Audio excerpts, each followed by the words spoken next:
साल 2023 का आखिरी महीना दिसंबर शुरू हो चुका है। यूँ तो दिसंबर की पहली तारीख से ही कई सारे चेंजेस हुए हैं, लेकिन साथ ही कुछ ज़रूरी कामों की लिस्ट है जो आपको नया साल शुरू होने से पहले यानी कि 31 दिसंबर तक कर लेनी है। अगर आप इन डेडलाइन को फॉलो नहीं करते हैं तो आपको नुकसान भी हो सकता है। चलिए इस वीडियो में आपको बताते हैं उन ज़रूरी कामों के बारे में जो आपको इस महीने के एंड तक निपटा लेने हैं। Hi, this is Bhavna and you are watching good returns.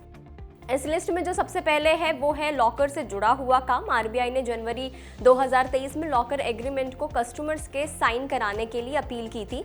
ऐसे में अब नए लॉकर एग्रीमेंट की स्कीम 31 दिसंबर को खत्म हो रही है। अगर आपने 31 दिसंबर 2022 या उससे पहले updated bank locker agreement submit कर दिया है तो आपको एक बार फिर से अपडेटेड बैंक लॉकर एग्रीमेंट पर साइन करने हैं और इसे जमा करने की आपको जरूरत पड़ सकती है। आरबीआई ने रिवाइज्ड लॉकर एग्रीमेंट को सिलसिलेवार तरीके से लागू करने के लिए 31 दिसंबर 2023 की आखिरी तारीख तय की है, तो आप इस चीज का जरूर ध्यान रखें।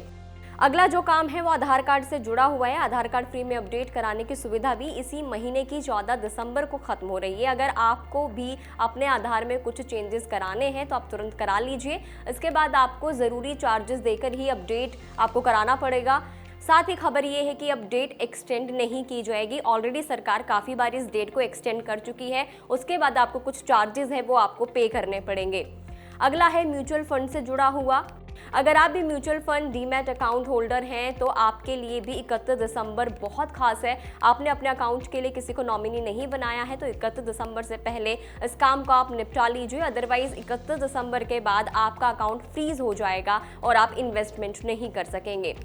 अगली है आईटीआर फाइल करने की डेडलाइन। तो फाइनेंशियल ईयर 2022-2023 के लिए पेनल्टी के साथ इनकम टैक्स रिटर्न दाखिल करने की डेडलाइन 31 दिसंबर को खत्म हो रही है।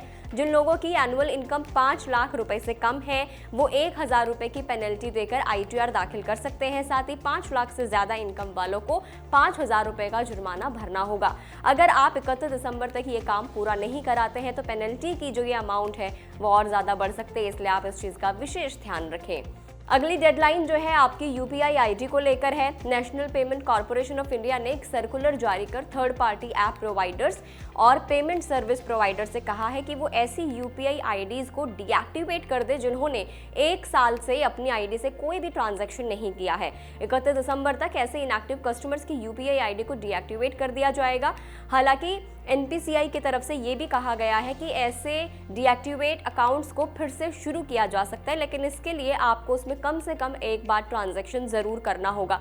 अगर आपने 1 साल के अंदर कोई ट्रांजैक्शन नहीं किया है तो 31 दिसंबर से पहले आप एटलीस्ट एक ट्रांजैक्शन कर लीजिए अगर आप चाहते हैं कि आपका अकाउंट डीएक्टिवेट ना हो।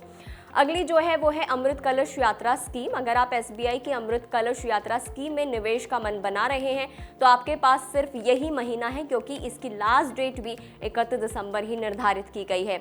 इसके बाद आप इसमें इन्वेस्ट नहीं कर पाएंगे। और आपको बता दें कि अमृत कलश स्कीम में निवेश करने पर निवेशक को 400 दिन की एफडी स्कीम पर 7.10% का इंटरेस्ट रेट का बेनिफिट भी मिल रहा है। तो दिस इज वेरी इंपॉर्टेंट। तो ये कुछ कामों की लिस्ट है जो आपको नया साल शुरू होने से पहले 31 दिसंबर से पहले आपको ज़रूर निपटा लेना है, नहीं तो आपको नुकसान भी हो सकता है। वीडियो में इतना ही। जानकारी कैसी लगी कमेंट करके ज़रूर बताएं। अगर फेसबुक पर देख रहे हैं तो फेसबुक पेज को लाइक करें। यूट्यूब पर देख रहे हैं तो गुड रिटर्न्स के यूट्यूब चैनल को सब्सक्राइब करना ना भूलें।